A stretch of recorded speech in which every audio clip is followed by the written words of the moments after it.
Meeting to order. So we'll start with the public hearing, which is the proposed pay 2020 property tax levy and budget. Nick is going to have a presentation. There he is.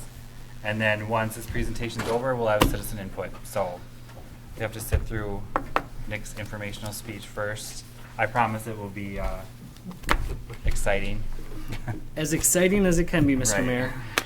Yes, so for a quick summary, this is our public hearing for the proposed 2020 tax levy as well as the general fund budget.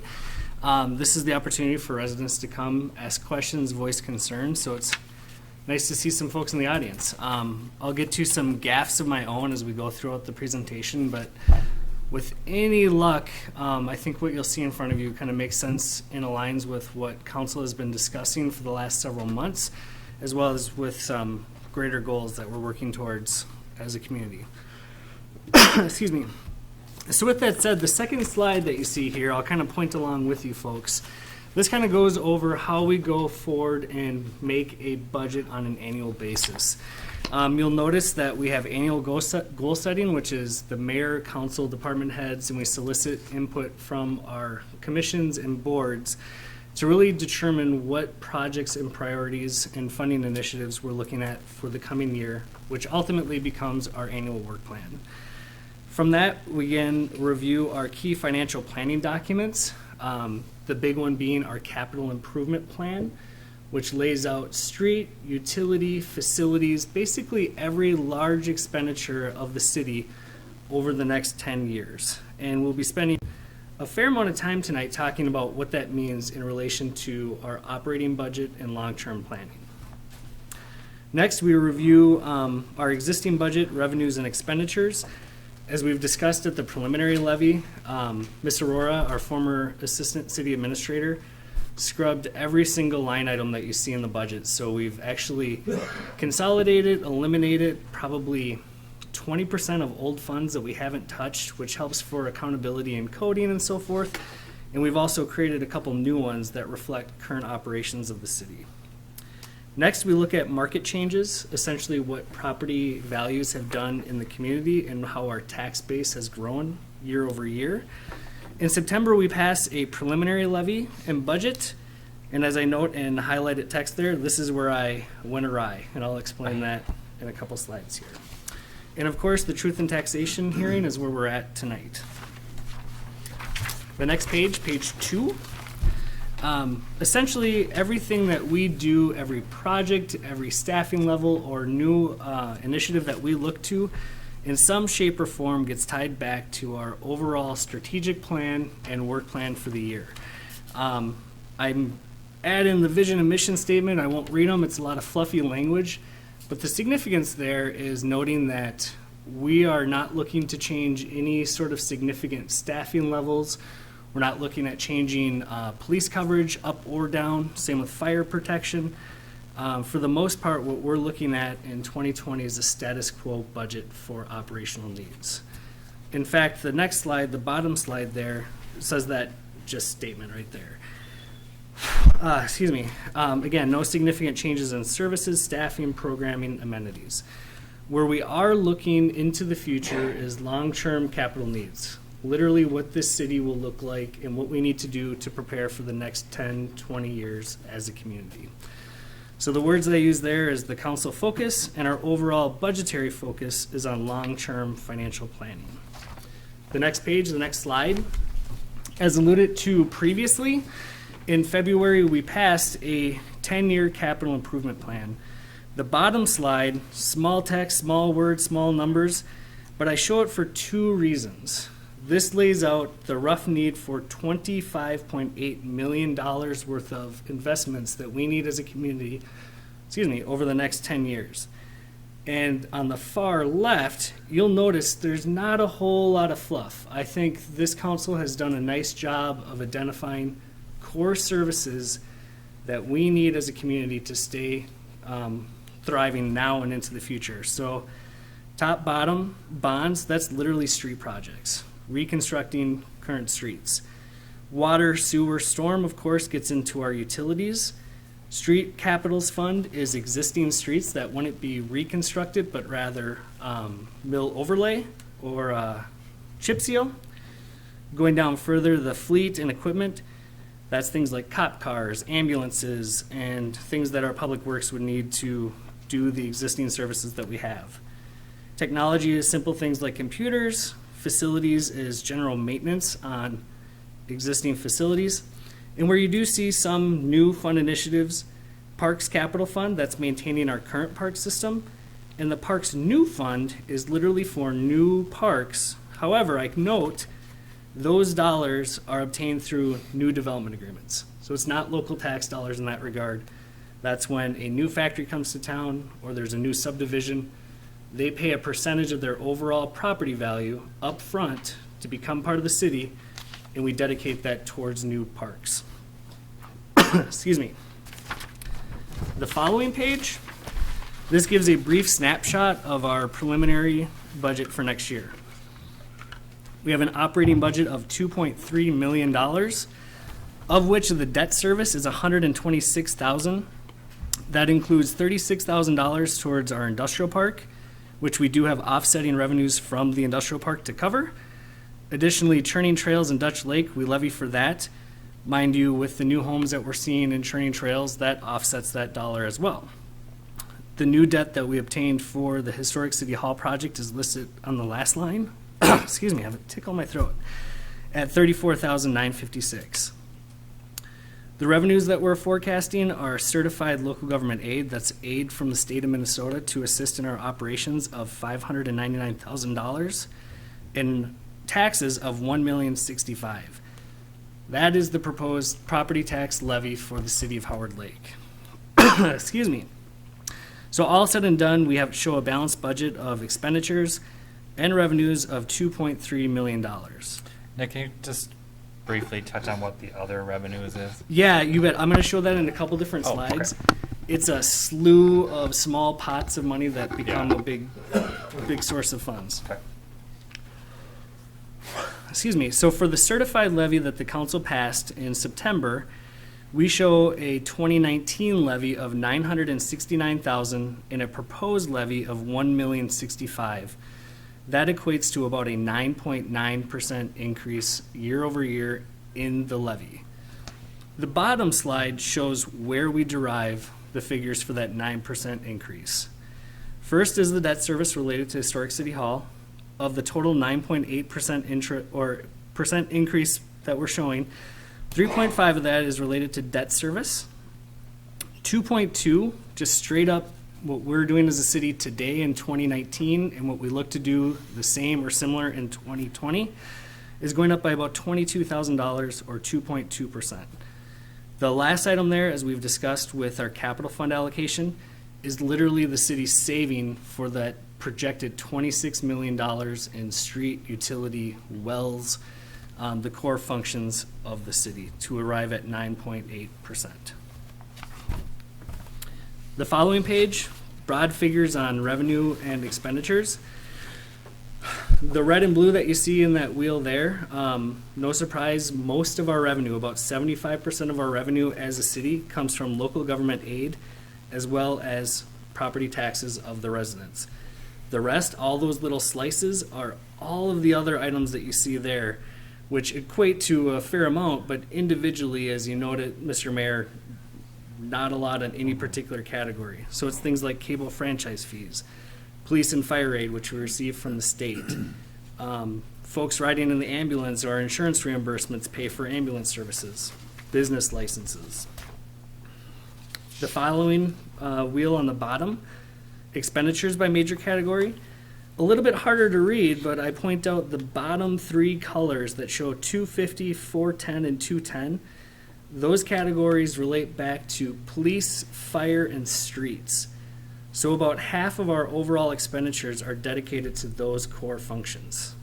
The 475 that you see on the red on the left, again, that's tied back to our capital improvement plan, essentially saving for the next 10 years.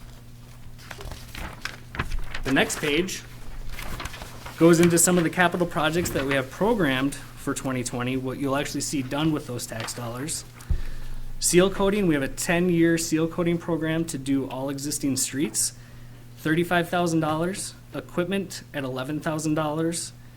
The library and community center need a new roof and some landscaping that's been approved at $60,000. The rooftop unit in this building hasn't been replaced since the bank, and we can't fix it, at $22,000. And some final touches to Lions Park at $7,000. We do have one big initiative with the Central Park project at $270,000. And again, it's noted that those funds come from developer fees that we receive from new developments coming into Howard Lake. Is this 7,000 for Lions that's outside of, that's in excess of grant funds that you've received? No, that's Or- actually a project that you approved last month. Right. We just haven't expensed it yet, so it's okay. part of the greater project that you've already approved. Okay. But since it's not gonna happen until next year, I'm showing it as a 2020 expenditure. So new businesses come in, they have to pay that extra money to get in here, right? Yeah, in some shape or form they do. The most common way that we see that is new residential developments. If that piece of land costs $100,000, they need to give 10% or $10,000 to the city for park dedication funds. So where you see Central Park listed there, that's from new businesses, new residential plats that essentially are coming into the city, not local tax dollars, but that go directed to a park dedication fund. And that's something that most cities do. It's a statutory obligation. We can't take it and put it into the general fund. I don't know how or why this came about, but it really goes to new park creations. That's not, Separate from the county, that Howard Lake is separate than Buffalo or? you got it. Yeah. Just the city taxes. Okay, Yep, you got it. ask stupid question. No, they're not stupid. That's why you're here, Reed. Keep it up. So in terms of additional allocations that we're basically setting aside funds for next year, $9,000 to street repairs, $15,000 to technology. Did you mean 90 or is it actually? 90, I'm sorry, Okay. thank you. Technology at 15,000. Parks at 170, that would be general fund dollars going to new parks.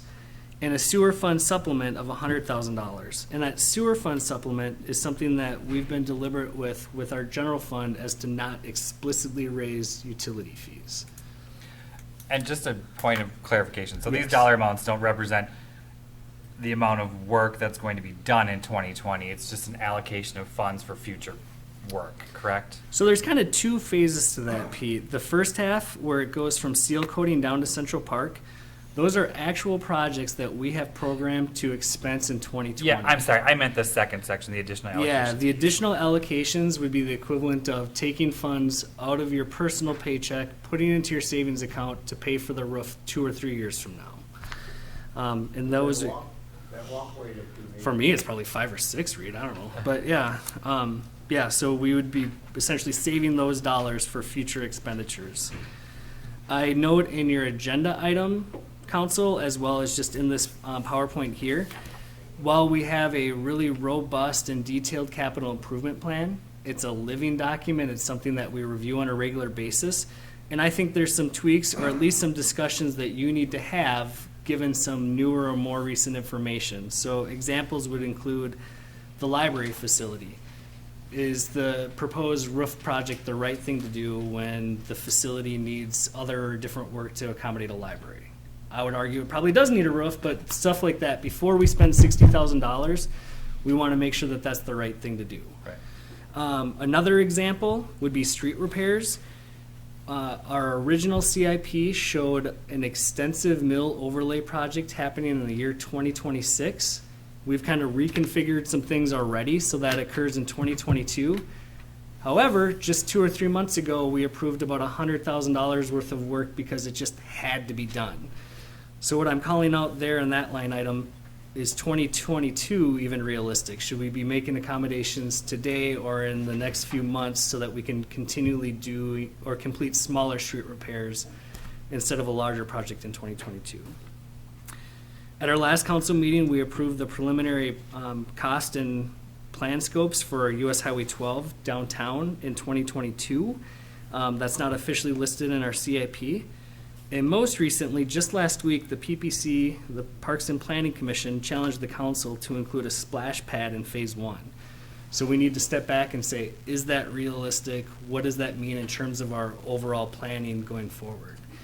The greatest thing with that 10-year capital improvement plan, even though the projects are worth certain dollar amounts, what you guys have been coached and we want to convey to the community, it also sets the floor and the max for what we're looking to spend and save or tax on any given year. And what you guys set forward on the initial approval of that CIP, you don't want to see massive fluctuations in your tax rate. So moving on, the market information, yeah, Tom. Could you just clarify for those who do not know what a splash pad is? You bet. Good question, good question. In the simplest of sense, it's a piece of concrete with water and different features that kind of come out.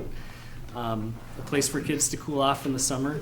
It's like a community-sized sprinkler. There you go. I mean, for kids, I guess, is kind of the... Or adults. Or adults, yeah. It's not limited to just kids. What they built in Buffalo where the round bank used to be?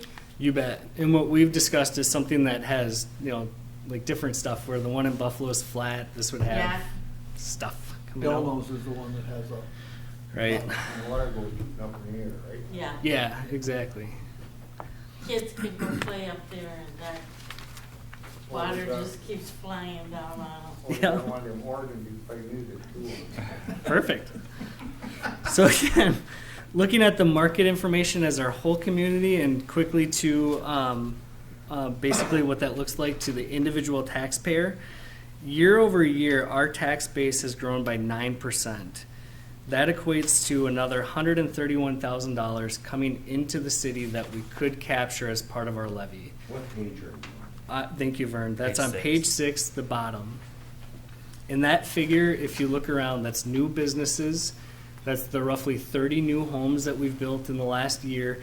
But it is also the valuation increases that I'll talk about in just a minute.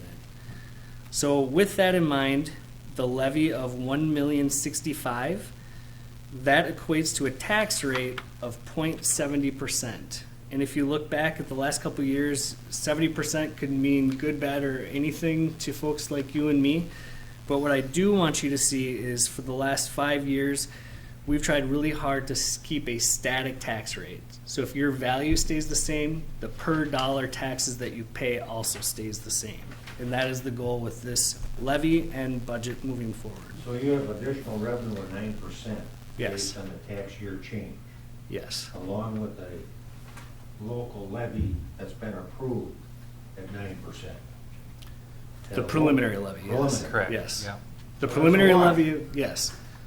So basically, Vern, to put that another way, the levy increase of 9% Yep. is offset to 0 with the growth in tax base by Of the 9%. revenue. Exactly. So looking at the next page where it gets a little bit more interesting. A couple weeks ago, folks received their truth in taxation notices. Oh, yeah. And they were wrong. And I apologize for that. That is 100% this guy. That is not the mayor or council. The mayor and council, nor me for that matter, would have ever suggested the type and level of increases that you saw in those statements. I called Sir Nicholas right away. I was pissed off. Yeah, No. rightfully so. 18.4%, I just about had a baby. Our 2-minute conversation turned into 20, and as you may expect, I did most of the talking. It's true. I mean, none of us are shocked by that. Yeah. Now, how did that happen? Essentially, when we submit forms to Wright County, I included our $126,000 in debt service twice. And when you're talking about a total levy of $900,000 and I'm off by $126,000, I'm essentially asking the taxpayers of Howard Lake to pay another 13% that we never intended to collect. And again, I own that, I accept that, and I apologize. No, you don't have to, because didn't you say that based on the entry requirements from Wright County, that it's easy to make that mistake? Yeah. So what are you apologizing? Right, so it wasn't Nick's lack of math skills or something No. like that. It was really, I don't want to downplay it, but it was nothing more than a clerical mistake. It wasn't even bad math or, Right. You can you know, or. apologize for a $400,000 increase, but hey, you make a mistake that saves us 100 plus? Yeah, I appreciate that, sincerely, thank you. It's not been a pleasant couple weeks. So the one statement that I make to council and that I make to the folks in the audience and at home, rough math. Now, understand that this is not dollar for dollar, percentage to percentage, but by making that mistake, on the bottom of your truth and taxation notices, you'll see a percentage increase. If it says 18%, take away the 13% that I mistakenly added. Now, the other item that we did not have control over, what the market does, right, is market valuation increases. As recent as a few months ago, when we had our Board of Adjustment and Equalization, they were saying things are slowing down a little bit. We're not seeing dramatic increases in any sort of classifications. When in fact, that did not really pan out. We've had a really hot year for residential properties especially. So frankly, if your property is worth more upon sale than what it's taxed at, if that happens enough, all of those classifications increase, your property goes up on your tax statement. So with that said, what we have seen from market valuation increases, excuse me, industrial properties are virtually static. Year over year, I don't know of one that really changed. Commercial values are also unchanged. I have seen a slight increase in some statements downtown where you see, frankly, a lot of the efforts that we've been focusing on with redevelopment efforts and improving our downtown, that has caused other properties to be worth more next year than this year. And candidly, I would consider that a good thing. Like, your city is worth more because we're investing in it that way. The final, where we were all a little bit surprised, residential valuation increases have increased relatively significantly. I've seen some that have not changed year over year. If you are a resident in a older home, a home older than 26 years, you probably saw a modest increase somewhere between 0 to 5. I'm estimating, I can't foresee every single statement. Newer homes, 10, 20, 30 years of age or newer, really saw a big valuation increase. And again, that's not powers that be at the council, it's not the assessor. That's properties that are selling in many cases that haven't been listed. Folks come up to your door and ask to buy a property. That's people that list their property and there's a bidding war and it goes for more than the asking price. So with that, residential valuations have increased. And for whatever it's worth, we've seen a couple years of this and where this has finally started to plateau and become a little bit more predictable. I know of other cases around the state where they were looking at 50% valuation adjustments. Like, imagine the chaos of that truth and taxation hearing. Lucky I don't live there. They're lucky you don't live there. On page 8, I'm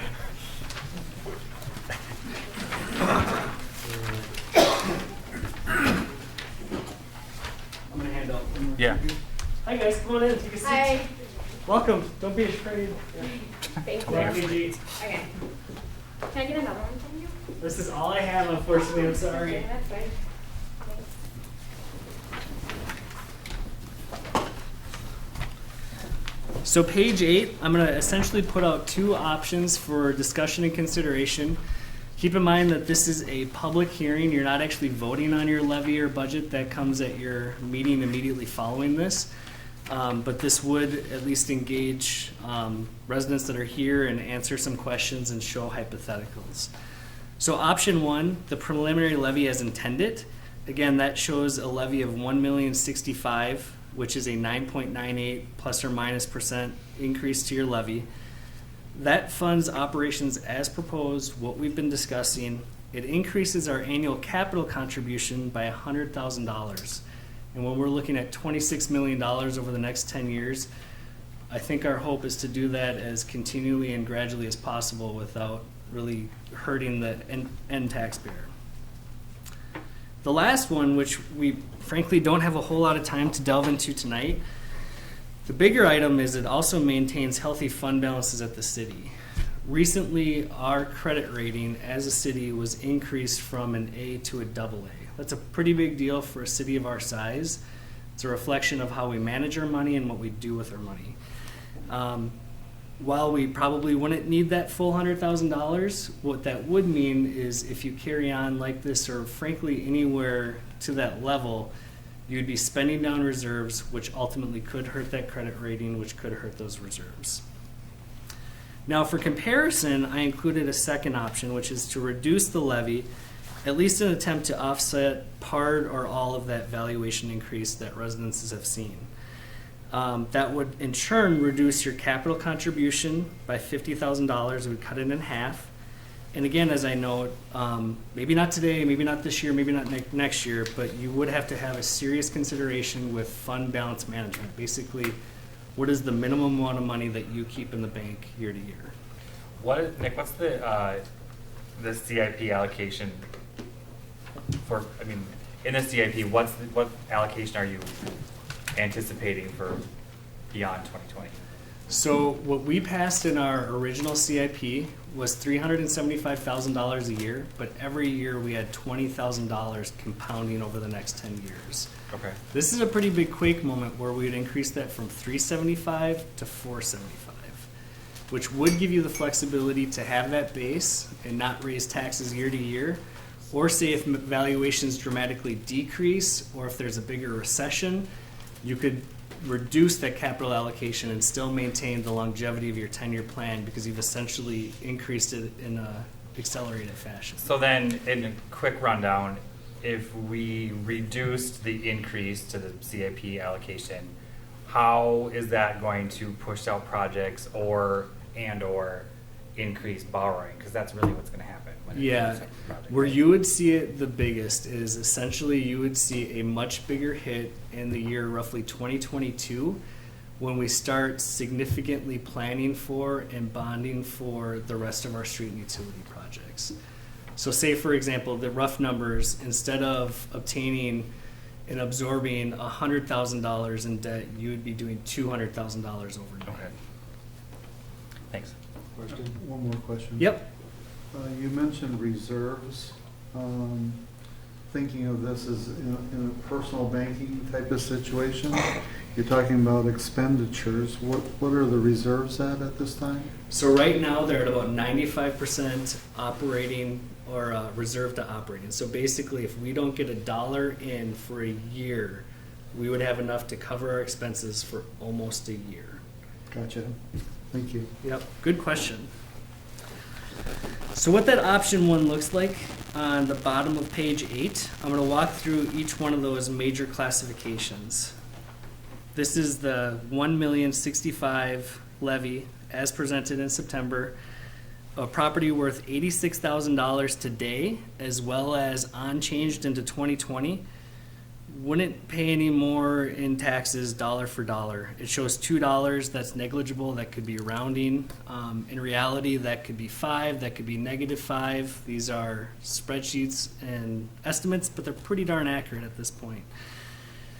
Property worth $207,000 today, as well as unchanged in 2020, would pay $5 more.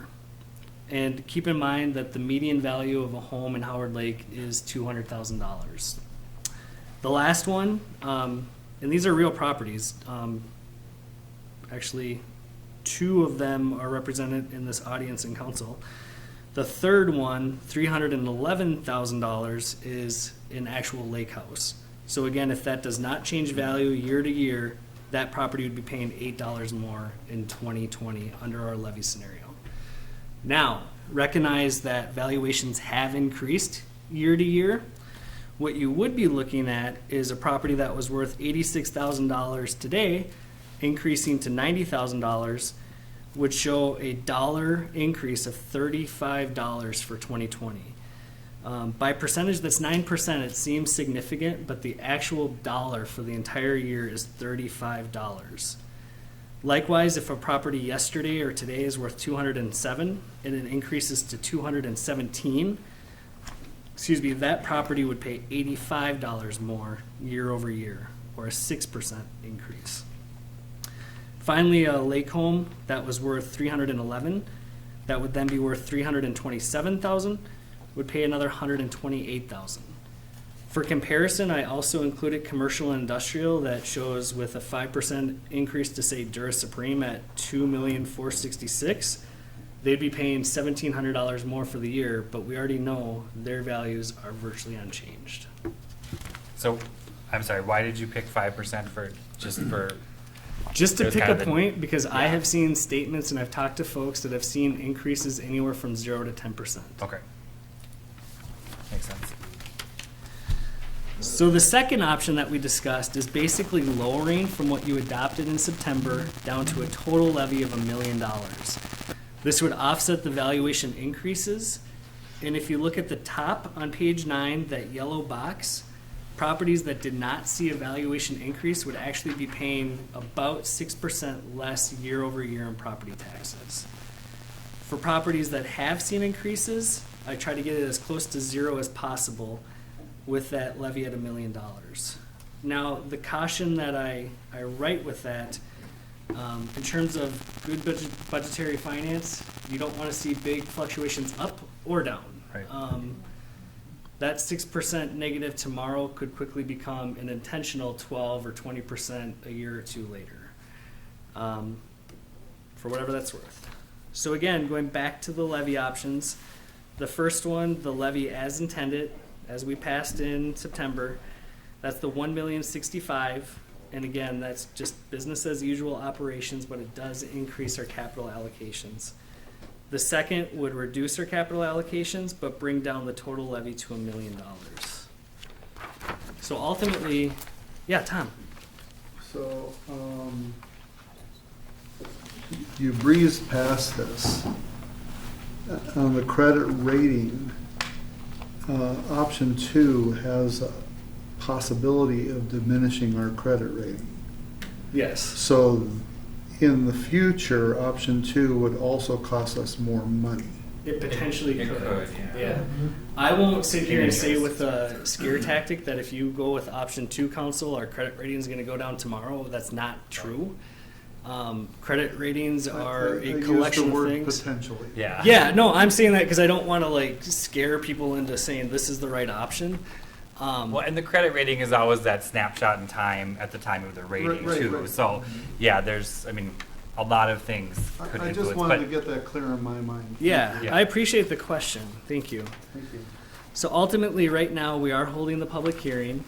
Council, your job and my job is to listen to the folks that are in this audience that have come, taken the time out of their night to present.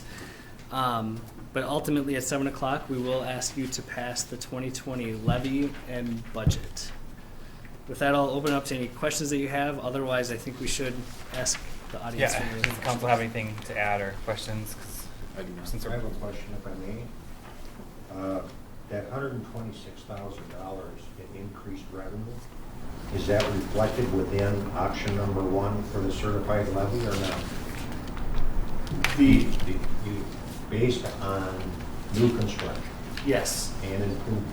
yes. We have $131,000 more in revenue. Yeah, basically, at the 131, we're raising the levy by 126. So my point is that within the certified levy number? Yes. Or option number 1? Or option 1. Yep. And the one kind of like slight breaking point after getting that other part wrong, we cautioned council at the preliminary levy. We didn't really know what our market was doing, what the capacity was doing. We've seen so many changes year over year with new businesses, new residential growth, and frankly, really bad information from the people and groups that we normally get the information from. Ultimately, the estimates that we used were within $1,900 of a $156 million tax base. Like, that's pretty awesome to get that part of it right. So if we filled out a form right, we probably wouldn't have the dire concern right now. So we're still in the public hearing portion. I want to give everyone a chance to speak who wants to speak. So for those of you who haven't been here before and don't know how this works, we'll just ask you to come up to the podium, state your name and your address, and then, I mean, we're supposed to limit you to 5 minutes. I don't have a stopwatch, but if you say the same thing 4 times, then we'll probably just gong you off. That was for you, Vern. So now is your time to. May I? You, of course, please do. Okay. Somebody has to break the ice. I'll start it It off. might as well be you. Vern Cleve, Howard Wright. I like option number 1 because I think it's important to preserve the higher amount of the CIP. And then based on what this gentleman said about a better bond rating having a future impact, at a lesser level for a levy. I think we should keep it the way it is. And you're gonna find this hard to believe, but with what's required for both parks, planning and zoning, as well as the CIP, and 10 years going out, believe it or not, I like it. Option number one. Thanks, Vern. Thanks, Vern.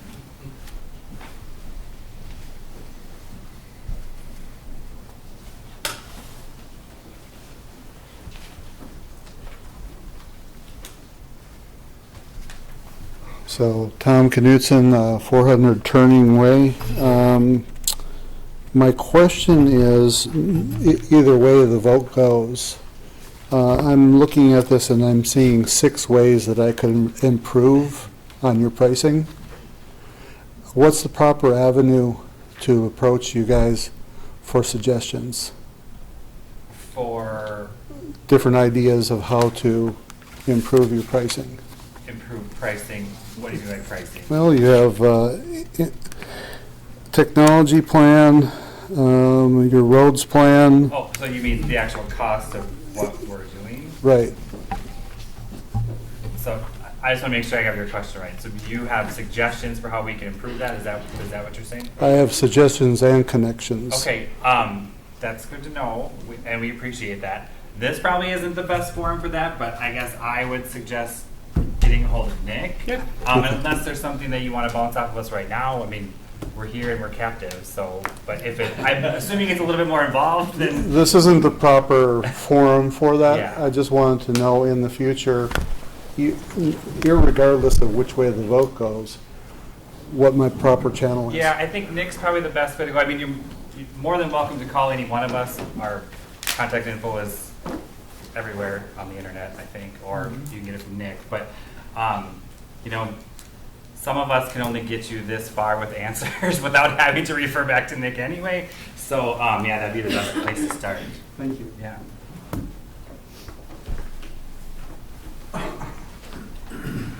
I'm Rick Shear on 505 11th Avenue. So our taxes, I talked to you today that it's going to go down instead of what it was before. So Yeah. I got a little spooky. I got kind of scared. We all did. So Yeah.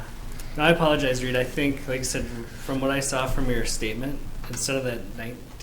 I was going to say, will you repeat that? Because these folks weren't here when you said that. I know you have a and you statement guys there, actually so- have a different. Yeah, Yeah. so will you just restate that for them? Because So, That house- simplest terms, keeping in mind every property is a little bit different. But, so for example, for you folks, I saw a statement at the very bottom of your truth and taxation notice that says a 19% increase. My error is 13% of that, so your actual increase will likely be 6%. because that house was Do you built see in that? Does that make sense? Okay. Yep. So That house with is- yours, for example, you might actually see a small decrease overall. that house was built in 1949. So it's a brand new house. It's a good house, Rick. I like it. Probably built better than some of these new Wausau ones. Thank you. Thank you. Yes, Reed.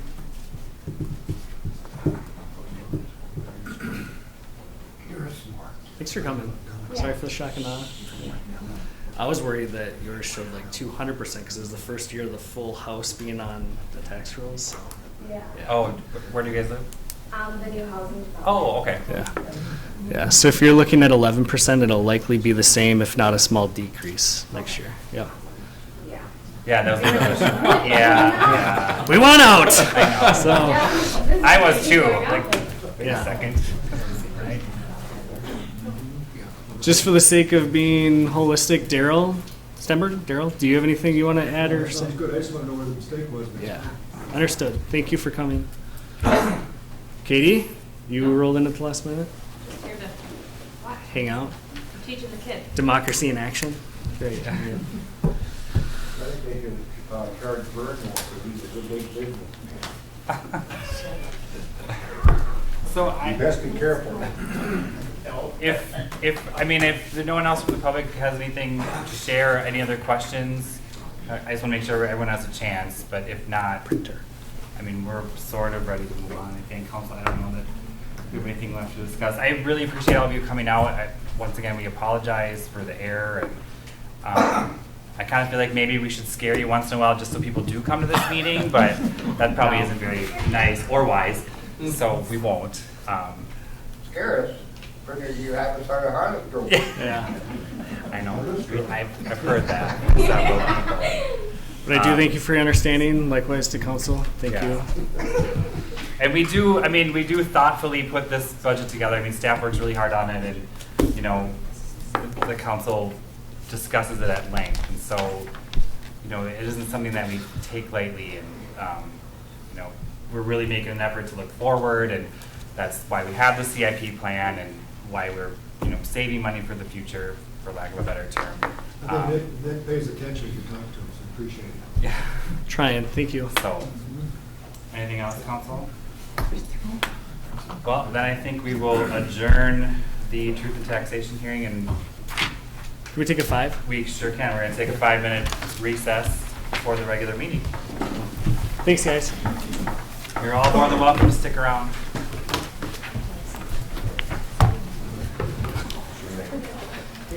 Y'all make copies for anybody. Oh my gosh. Copy this late. All night, all day, every day. Oh, has he seen it yet? Sorry, Hey girl, I'm Jason Dieter. How are you? Thanks for coming. Reed and Gloria, thanks for coming. Vern, I'm here to say thank you for coming. Is that me you to say that? It's all Thanks.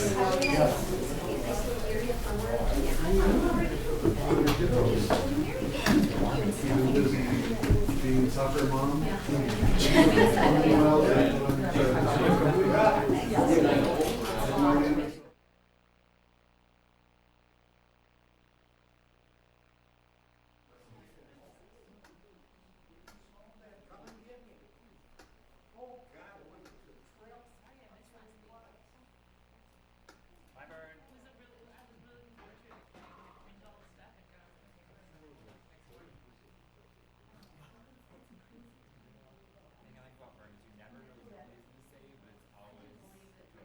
I mean, it's always value to say a better word.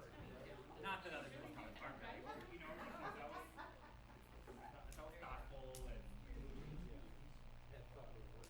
yeah. Even when he's critical. I'm pretty off right now. Are you studying?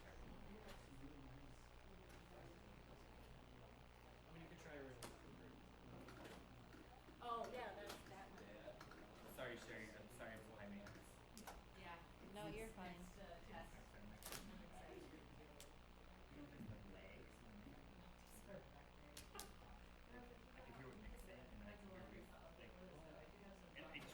It drives me crazy. I don't know, and then I just focus on it. Yes, I know. And afterwards, I'll tell you what it's gonna be.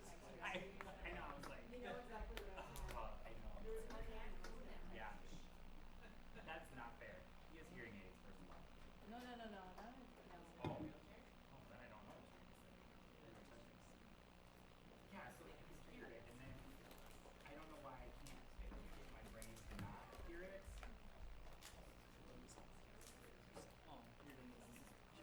Yeah.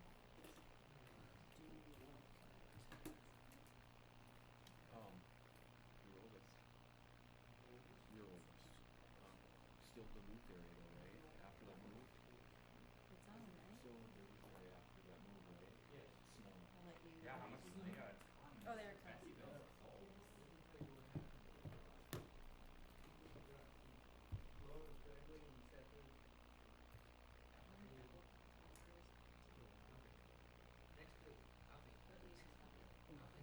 Are they like in a rural area or?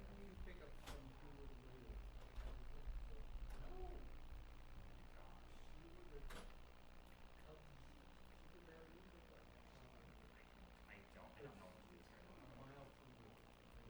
Oh, okay. See, I don't ever get much out of him. Is that Miller? Miller Mall? Miller.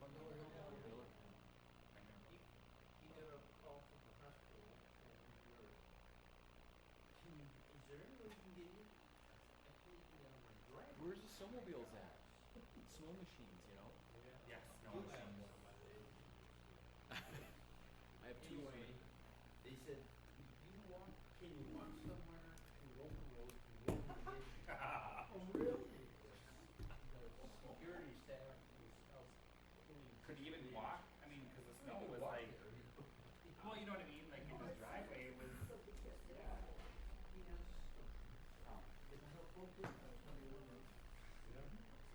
Some pictures on Facebook or something of like the waves on Lake Superior.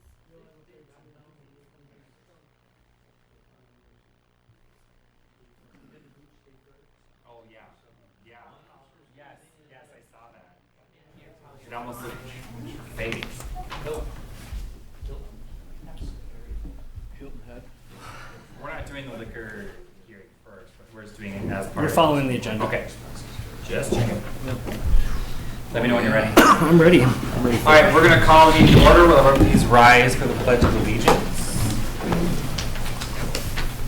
I pledge allegiance to the flag of the United States of America and to the republic for which it stands, one nation, under God, indivisible, with liberty and justice for all. Alrighty. Approval of agenda. Are there any changes to the agenda, Nick? I uploaded claims and liquor notes at like 5 or so. Okay, but no. No actual changes, Okay. but look for current material. Okay. We will entertain a motion to approve the agenda as presented. I'll make the motion. We have a motion. Is there a second? I'll second. We have a motion and a second. Any further discussion from the council? All those in favor signify by saying aye. Aye. Opposed? Motion carries. Approval of minutes. The minutes of the November 19th, 2019 regular council meeting were included with your packet. Are there any edits to those? If not, we'll entertain a motion. I'll make the motion. We have a motion. Is there a second? Second. We have a motion and a second. Any further discussion from the council? All those in favor signify by saying aye. Aye. Opposed? Motion carries. Item E, citizens input. If there's anyone here who has something to share, now would be the time. If not, we're going to move along. Item F, council and committee reports. Does anyone have anything to report on the council? Well, we had the Park and Rec Oh, yeah. zoning and went over some of the preliminary plans. And I think our decision was that we'd really like to see that splash pad going first before any of the other improvements. I think that's what, the consensus of the city is they're looking forward to that. Right. We did stress the fact that financially it has to work. Right. But it's something that maybe we should consider, or the council should seriously consider doing that. And Nick's willing to kind of, I feel bad, because everything was there and ready, and of course someone always throws a little snafu into it, but, Well, you don't want to make his job too easy. no, so. I do a fine enough job. So was there any discussion then from the commission about, other infrastructure that maybe might be needed in, at the same time as a splash pad? I'm thinking just like trails and parking and. Well, the trail would be part of that. Oh, I mean, okay, that I would be see. the preliminary thing, is trying to get the whole thing basics down. But maybe trying to work on that splash pad. Yeah. Okay. And that was the consensus of the Yes. commission. Good to know. And I will just add on that, that was where I referenced on our TNT notice too. I think there's been enough of those earthquake moments where as a group, you guys need to sit back and just make sure that we're still going in the right direction overall. Yeah. I'd be stoked to see a splash pad, but does that come before or after some other stuff? Let's just take a few minutes and make sure that we're doing Sure, it right. yeah.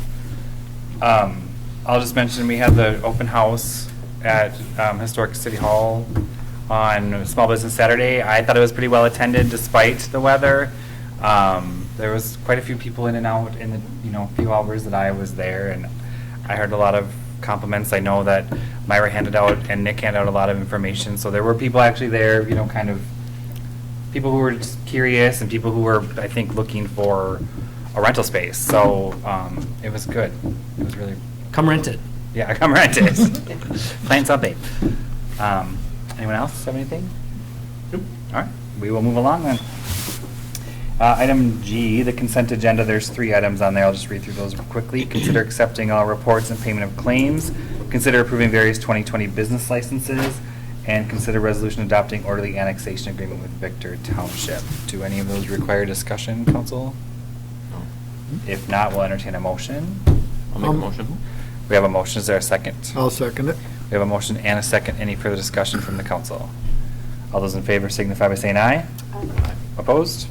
Motion carries. All right, presentations, public hearings, and related approvals. We have this is an actual public hearing, right? Yeah, but we'll use it as the presentation. Right, but I need to close the regular meeting, open the public hearing, just like that. I just did that. We're going to have the Howard Lake Wine and Spirits liquor hearing that we are statutorily required to have when there is, Nick's not here and I'm going to mess this up, a loss in 2 of 3 consecutive years, right? You'd think I'd know that by now, but. So sorry.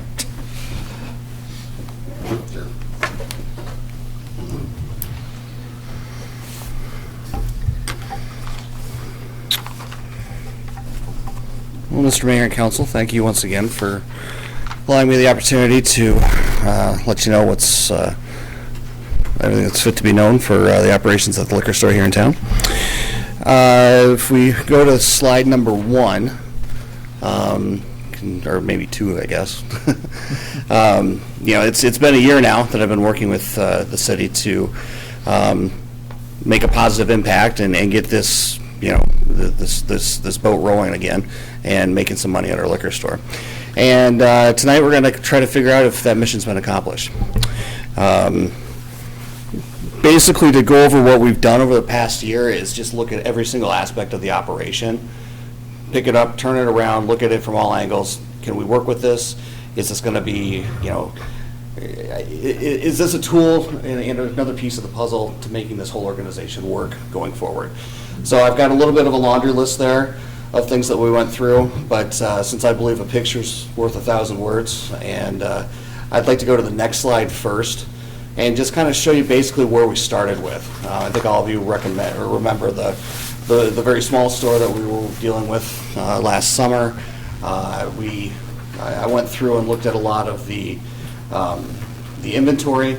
That was one issue. We had a lot of issues also with the physical condition of the store. The first slide up on the left shows you the old floor and where we took we affectionately called them the bat cages that that held all of our wine that we had merchandised, and started getting rid of those, looking really critically at how much wine was sold, kind of whittling that down to the top items that we needed, and then eschewing the unnecessary fixtures to really open up the space a little bit more, making them more pleasing, and trying to focus more on the customer experience as well as selling what the customers want.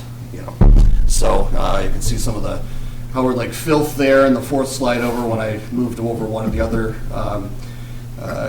displays and discovered quite a bit of I don't know what it was, but it took a lot of elbow grease to get that stuff off the floor.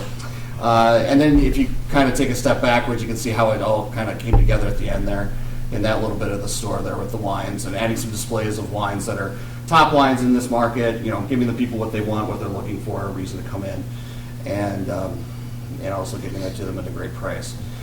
We did a lot of work with the beer cooler. You can see guys there working on that.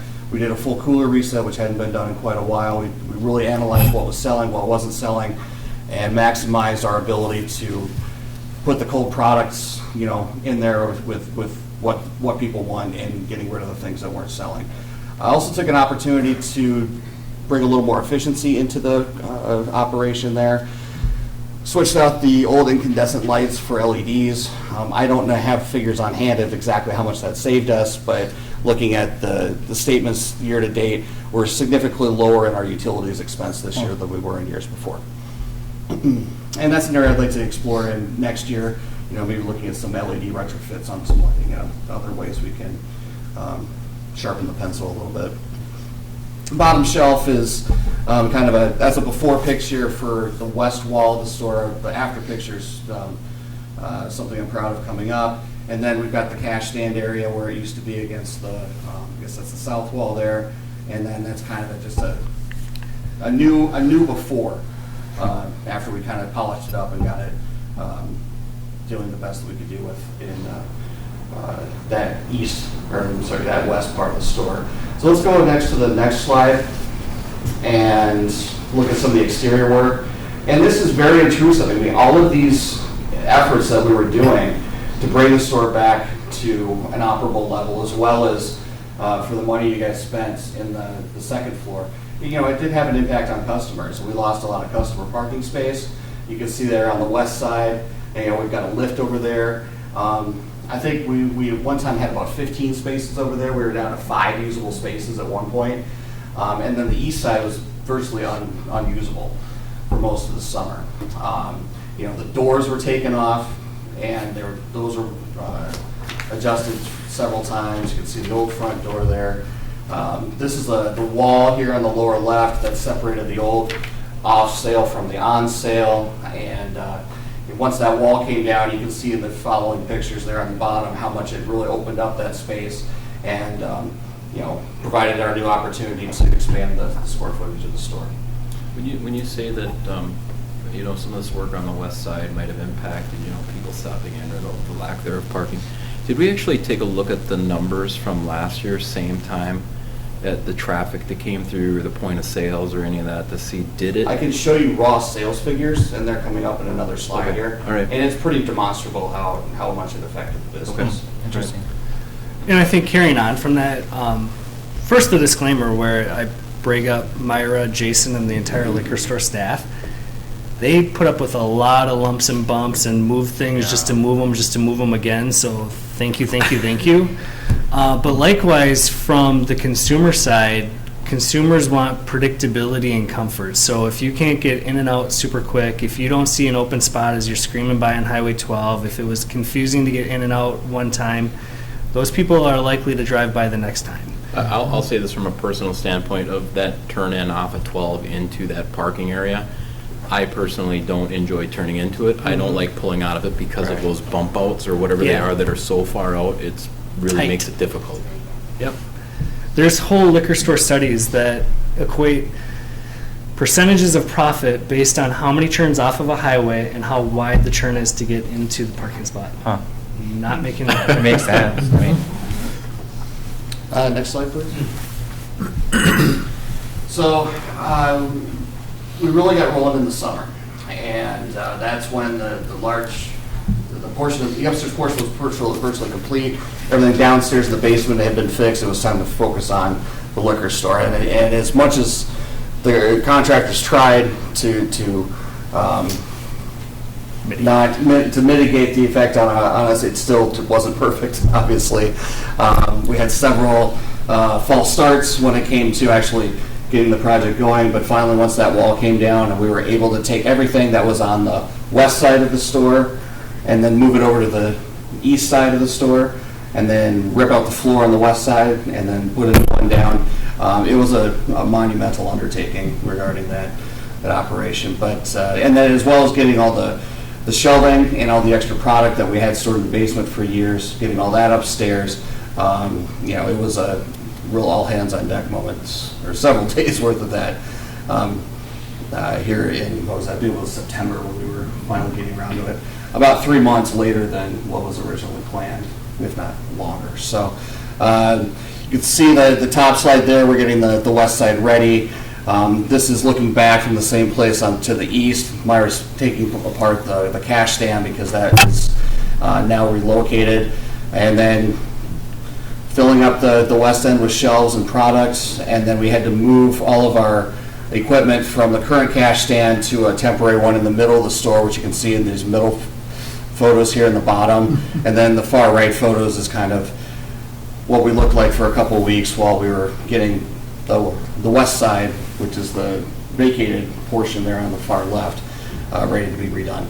So the final slide is going to show us here how it all came together at the end. The last couple days with the old floor, the new floor being put in at the top left and in the center, and then the professionally built cash stand. Do you mean I would like to built say by you guys were lost in the- built by a professional, but not a professional builder? Is that what you mean It by took that? two unprofessional builders and a professional builder to finish that. Definitely a professional, So, not a professional hey, builder. It's standing, it's covered in granite and corrugated steel. And Looks lovely. It does. It does. It's pretty, yeah. Open Yeah. flame just shining. I see. I know, I noticed that too. That's my new favorite. And you know- picture. Yeah, covered in- I love those, the effect of that non-glass. And it's nice, Glass like the amount area. of counter space is really nice when you just want to set something down. Yeah, I wanted to make more of a landing zone for customers. Yeah, you know, it's a million times better. Yeah, but that's a busy part of the store. I mean, there's a lot of impulse merchandise that's up there. You know, we've got 50 milliliter displays. There's actually a second register that's tucked in up there too. So when we get a little bit busier, you know, that can help, you know, facilitate customer transactions. And then just the you know, look across the bottom there, how much brighter, bigger, shinier it looks like a liquor store now, like a proper liquor store. And very proud of the efforts that we've put into it. So, all right, let's go to the next slide. To get from the dingy old store to the shiny store, we had to break a lot of eggs to make that nice Denver omelet of a liquor store we've got now. Starting at the bottom there, you know, because we had so many more expenses and there was so much going on with the remodeling, our expenses this year were a little bit higher than an average year. Also, I was building up the inventory levels a little bit as well. We need to reinvest. You got to make money to spend money, or spend money to make money, right? Or maybe a little bit of both. But you know, that's kind of been, I'm not gonna say a bone of contention, but it's been an issue that's been brought up in previous times when I've spoken with the council here. So it's like, okay, we're spending all this money, when does it come back?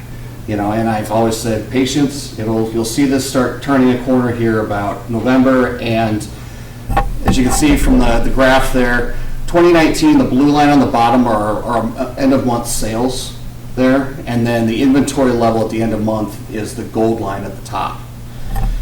So we started the year at about 81,000. I'm hoping to end about 100,000 for this year. And the goal is to be about 10 to 15% of net sales for the year. So if we're doing 800 and some thousand, you know, 80 to 100,000 in inventory is not a problem. And Jason, I think another thing to note, we have virtually nothing left in that basement. So you think of excess inventory that we have on hand, we're trying to churn it within 90 days at proper pricing to buy and sell at the proper price. But we're also not just hoarding inventory as well. I mean, that we essentially adequately filled up the liquor store with the new reset. We took the hits last year with Yeah. liquidating a lot of stuff, and that's reflected in the negative profit that we showed for the year. This is when it starts coming back, and we'll start paying dividends going forward. And I'll get to that in another slide or two. You know, I did my best to forecast things. You know, I did not have a lot of historical data to go on. I always assumed that this year is going to be busier than the last year, and that wasn't the case. And I'll show you in the next slide here how far off we actually were in that regard. There was a couple months too, April, February, and September were the slowest in the last 4 years. And those are kind of end of quarter times that I actually do a lot of buying. So that's kind of when we started seeing cash and inventory levels going opposite, and it could be a little bit spooky. So, but you know, largely you know, it reflects the seasonality of the business. And the next slide that you show here, go ahead, Nick, shows you, you know, demonstrably how much business fluctuates throughout the year. So, big picture thing, big picture look here, we're basically within the average. You know, we showed the seasonality that we were expected to. You take the dive in late winter, you build up when the campers come, it tapers off again in the fall, and then you have another bump and a race to the finish at the end. The purple line at the bottom, this purple line here, this is 2019. So you can see how bad the construction affected us here, all the way into June, where we kind of start making it back up to where we were in years past. We weren't going to hit 18, which is the green line there. You know, we got close to it. So this is gross sales, right? Well, without tax. Yeah. So Okay. I call it net. Okay. But, you know, it's a very good barometer of what the business did. So this is when we flip the store around in September. So you can see, as Nick said, we really kind of took our lumps with regards to inconveniencing customers, and that's where we paid for it. However, we had an awesome November. We came back, we had it was our biggest November ever. It was another, I think we were up about 11% versus last year. So I know we're in the right direction. I know that what we've done is going to pay dividends going forward. We're looking at another month here coming up of big sales too. Last year we did 82,000. I think we're going to do more than that. How much more, I don't know. But, Myra's always hoping for a $90,000 month, and we might get it. We'll see what happens here. So. And again, Jason, if I could jump into just for council as well as the listening audience, a lot of this, again, is buying at the right price, the right quantities, and selling at the right price. We're selling many of our best-selling products less than we used to before. Like, the end consumer is saving money, but we're actually making a little bit more money on that transaction because we're buying in larger quantities, and it's like extrapolating that over all of our products. And you're turning it quicker. Right. I get back to the beer. We're lucky as a municipal to have 30 days to pay for beer, whereas privates have to pay cash on demand. And that beer's largely sold before you even pay for it. So that's just money in the bank. But I think we're more strategic about the product that yes. we take to, put all those things together. And that goes to the investment that was made in that point of sale system that we did earlier in the year. That gives us just heaps of actionable data that, Myra and I can use to make. That will only get stronger moving forward. Right. The more data that we have, the more better the forecasts get. Right. But I want to exemplify that buying and selling point because we're not just raising pricing and asking for the consumer to take that on the back. Like, this is good business that we're bringing forward. Well, and we've always been conscious of being competitive with, the surrounding areas because the towns are so small and, you can't really outprice yourself above and you are now. else and, Yeah, we're right in the wheelhouse where we should be with pricing. So, next slide. So, I'm looking at maybe a $15,000 profit for the year. That's going off of just what we did last year as far as December went. The less that we buy, there's still a few things we've got to buy. We've got to keep the shelves full. But the less that we buy and the more that we spend, that $16,000 figure is probably going to go up a little bit. So, 18 profit was negative 12. That's, I think that we've proven that we've done the right thing with everything that we've done here, and I'd like to think that Howard Lake Wine and Spirits is going to be a going concern for many more years. With that in mind, looking at next year over here on the right side, without a lot of those one-time expenses that we incurred this year that probably aren't going to come back again, and I only went on a 5% increase as far as sales go, and I did some adjustments with, adding extra in for personnel expenses and some other, trying to be as accurate as possible looking forward. I think a $70,000 to $75,000 profit is realistic for next year. What could it be in for future years? I think you'd be a little bit greedy to expect more than 10% of your gross net sales, whatever you want to call it. So if you get to $900,000 next year, a $90,000 net profit is probably in the realm of possibility. So you can kind of use that as a benchmark going forward. So, do you know where the loyalty program, like what that balance is? Sure. It's going to be at the end of the year? I project it to be right around $20,000. Okay. Wow, that's more than I expected. Well, the it's half original of what we estimate was, budgeted. yeah, exactly. Oh. And we're still less than what we did last year in total, we're doing 10%.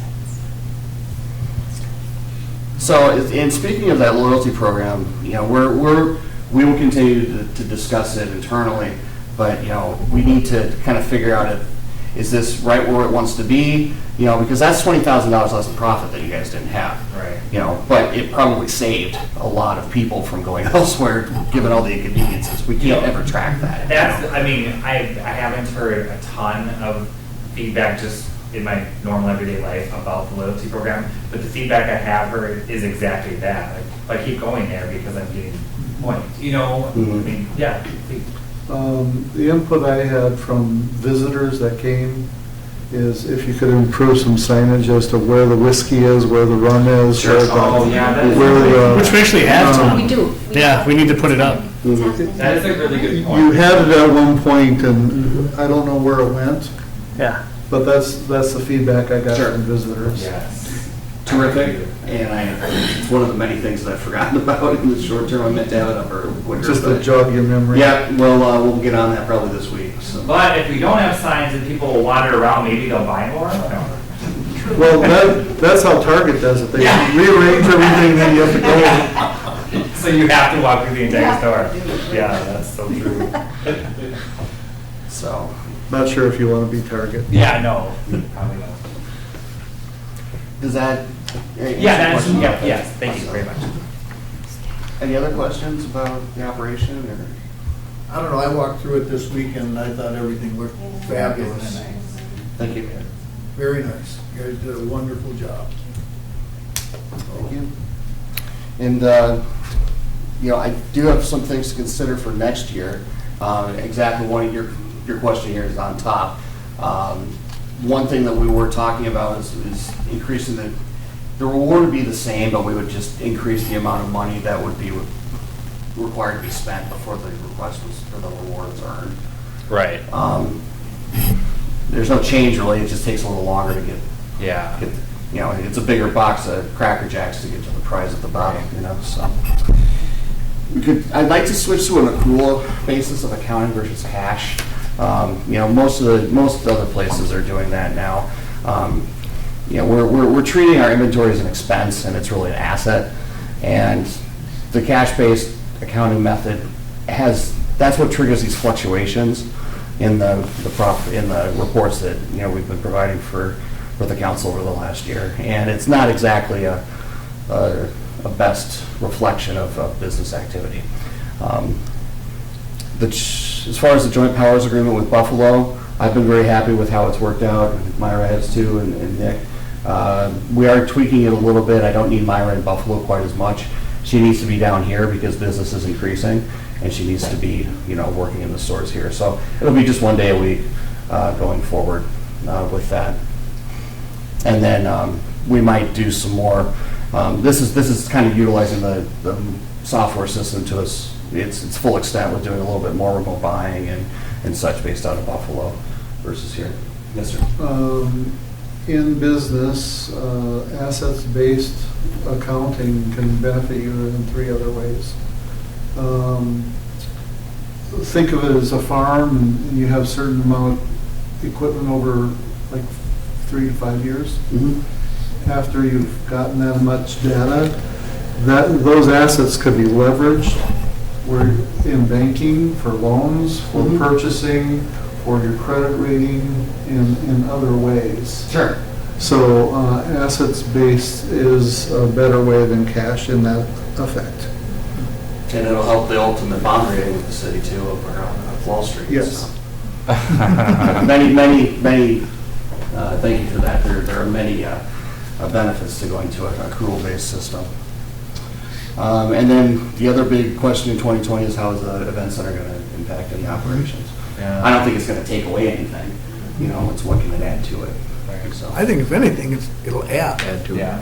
And we're going to really try to explore cross merchandise and marketing opportunities with, you know, the product up there and doing more tasting events out here, you know, to get the liquor store on the map and people talking about it more.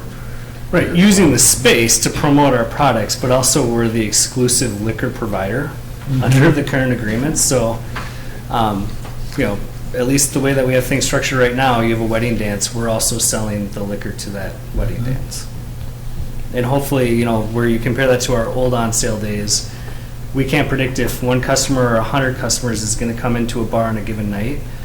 but we can work with a wedding party that knows they're gonna have about 150 people in that pre-order their product, so we know it's like worth our time and money to staff and buy that product to sell it.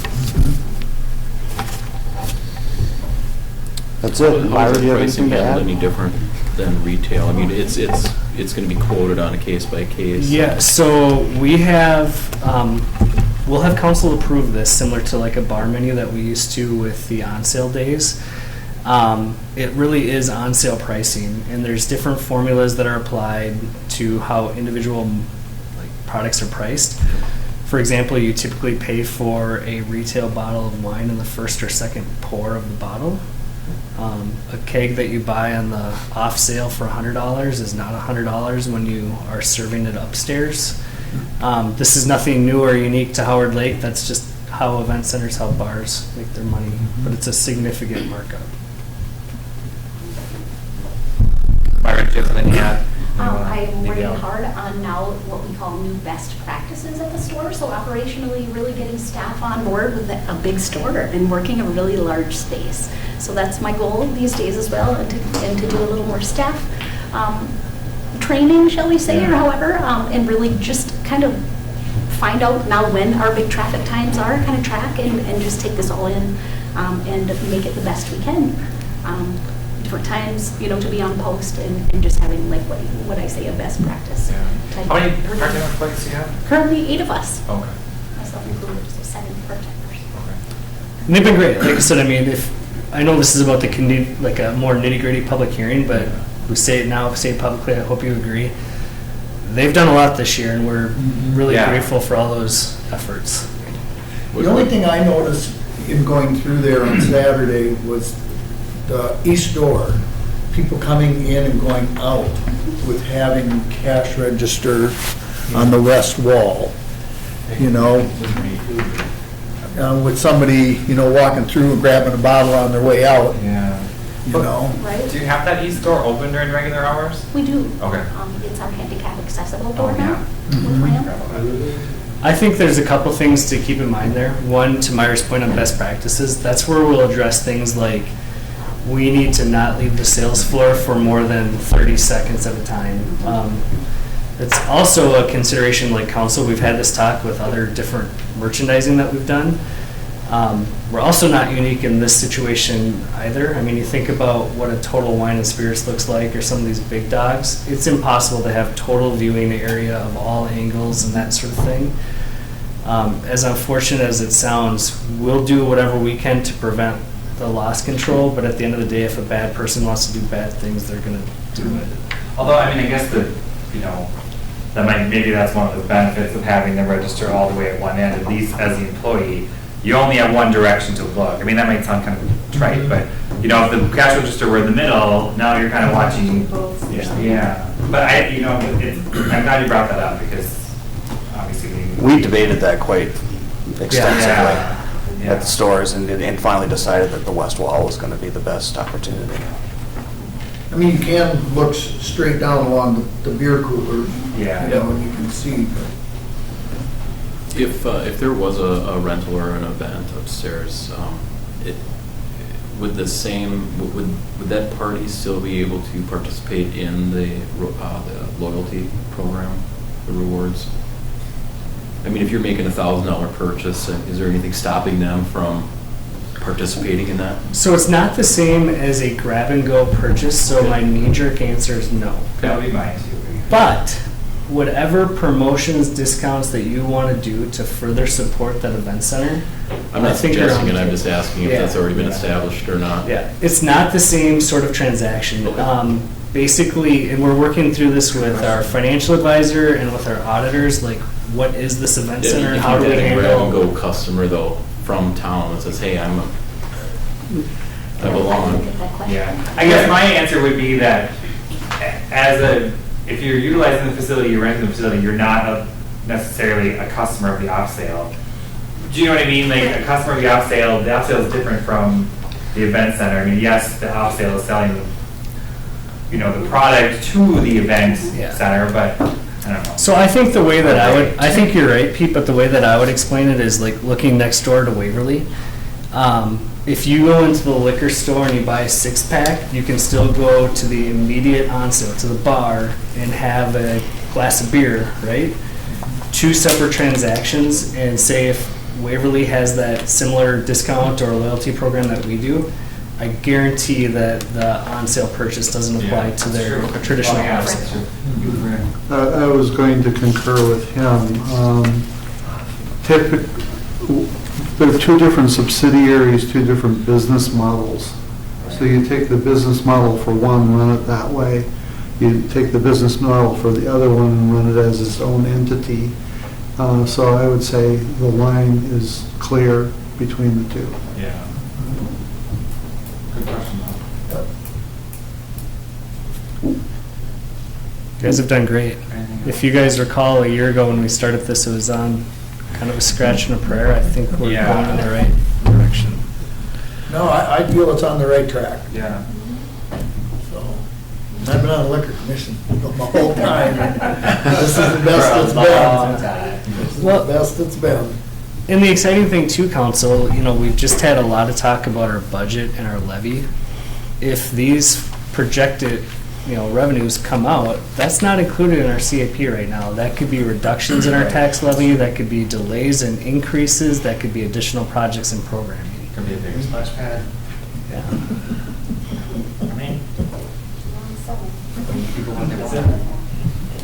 Well, thank you, Jason and Myra, for all your hard work this year and going forward, and for coming out tonight, too.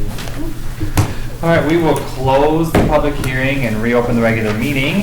And where am I? Department reports, right?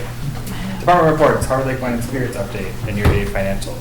Do you want to go through that quickly, or we just kind of did it? Do you want to skip over it? I think it's part of your hearing. Okay. It would be a receive and All right, file. we'll move along from that. And we'll move on to new business. Consider various 2020 levy and general fund budget approvals. So we have, let's see, 1 resolution for sure. Yes, 1 resolution and adopting the budget. So, Nicholas. Yep. There should actually be 2 resolutions. I may have missed that. Is there a resolution to adopt the budget and a resolution for the? Yeah, Yes, so the you're 2. right, you're right. Yep, there we go. Now for clarification, I don't know how much more we need to rehash from our truth and taxation hearing, but what I do want to convey, first of all, you should discuss, I essentially laid out the 2 options. One is our intended preliminary levy, as I'm calling it, of $1,065,000. The other is a reduction of sorts.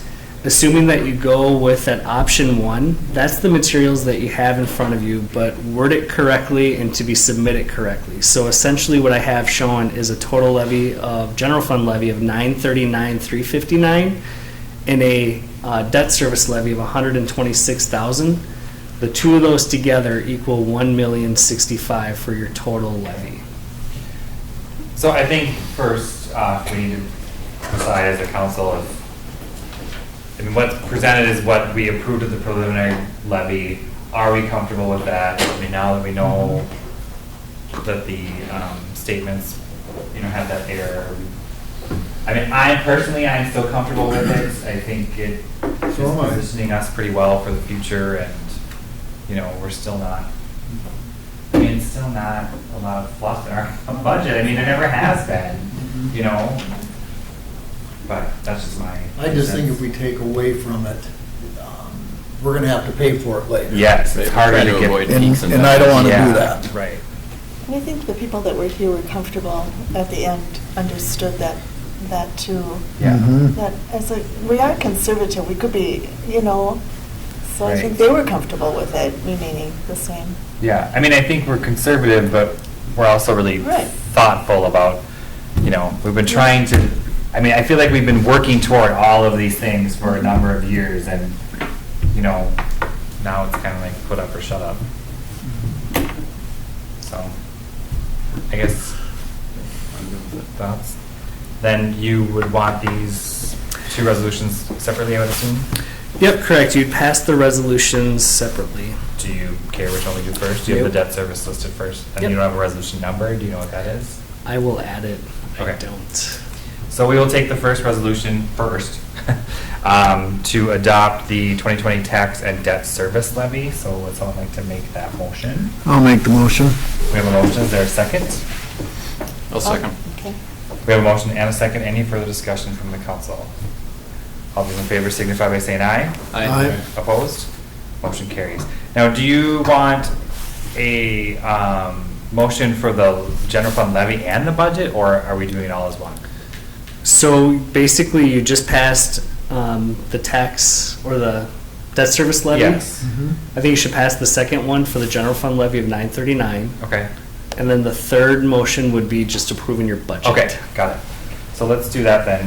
Let's take the general fund levy first, if someone would like to make a motion. I'll make the motion. We have a motion. Is there a second? Oh, okay. Go I'll ahead, Dean. second the motion. We have a motion and a second. Any further discussion from the council? All those in favor signify by saying aye. Aye. Opposed? Motion carries.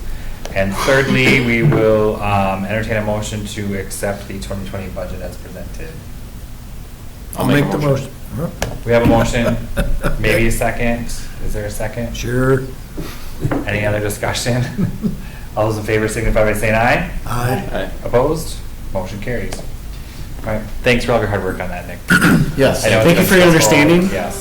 Thank you. Thanks for figuring out quickly. I mean, that could it could have gone a lot worse, honestly. And we know it wasn't all your fault. Right. Yeah. So, moving on. Stop beating yourself up over it. Yes. All right. Item B, consider setting date and time for a special meeting relating to assistant city administrator interviews. Yeah, exciting stuff, gang.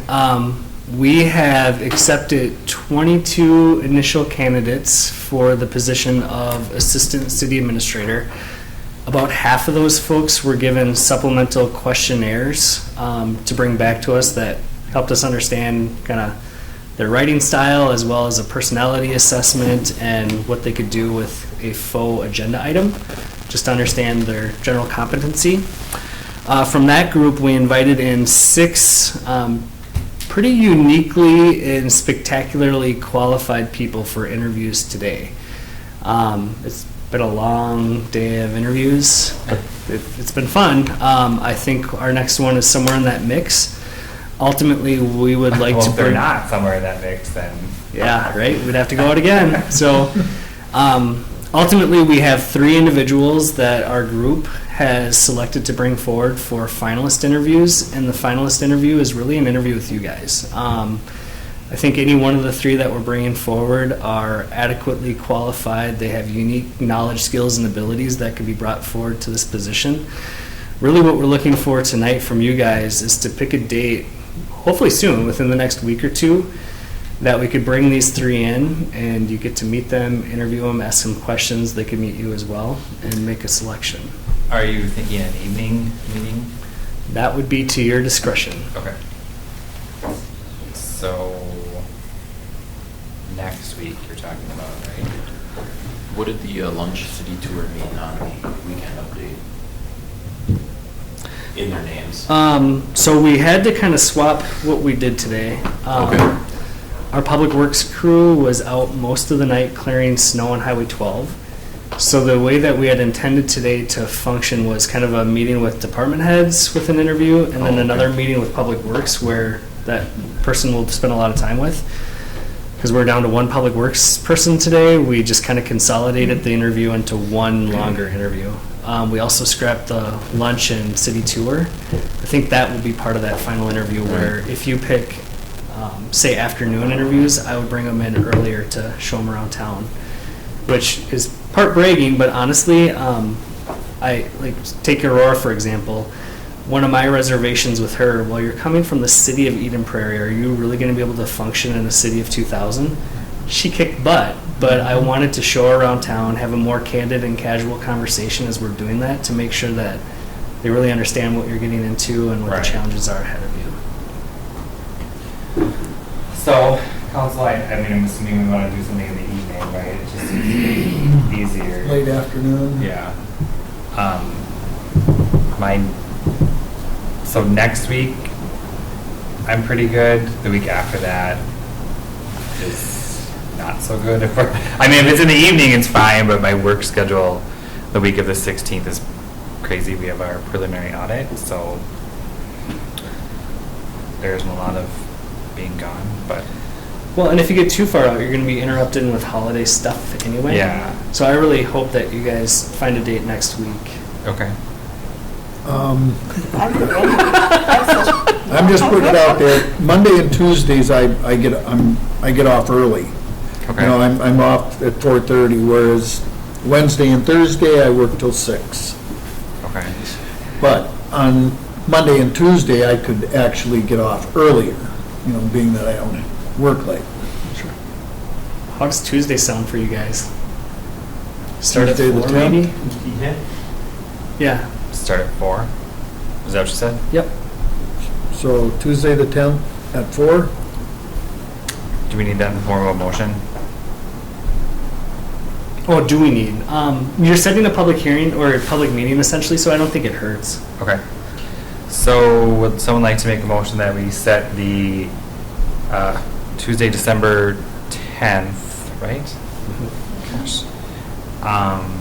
At 4 p.m. for the Assistant City Administrator interviews.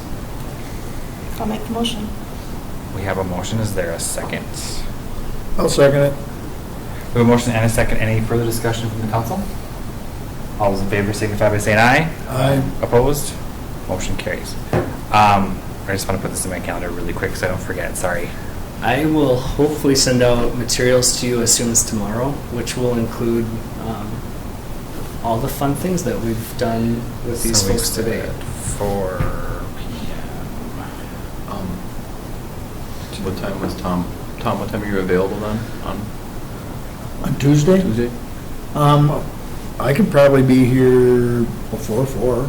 Well, we just set it for 4, so. Set it for You 4. can do a friendly amendment though. Jason, do you have something? No, no. How much time are we talking? I guess we didn't talk about that. I think they're going to be pretty brief. Honestly, I don't want to say like the stereotypical any one of these people can do the job kind of thing, but they're 3 really strong. Yeah, I mean, I bringing think, what did we forward. do? We did like a half an hour. Yeah. They were right? maybe So a half an quick. hour. I mean, you know. Yeah, so something we probably don't need more than 2 hours, we'll say. Is that sound You don't accurate? need to set an end time, but I know, I'm putting it in my calendar. They're synced with my wife's and my work calendar. Just bear with me, okay? I need an end time, all right? Okay, moving along. Old business, there is none? No? No. All right. Administrator's report, do you have anything else you want to tell us, Nick? no. No? No. All right, well then we'll entertain a motion to adjourn. I'll make the motion. We have a motion, is there a second? I'll second. We have a motion and a second. Any further discussion from the council? All those in favor signify by saying aye. Aye. Aye. Opposed? Meeting adjourned. We have no workshop.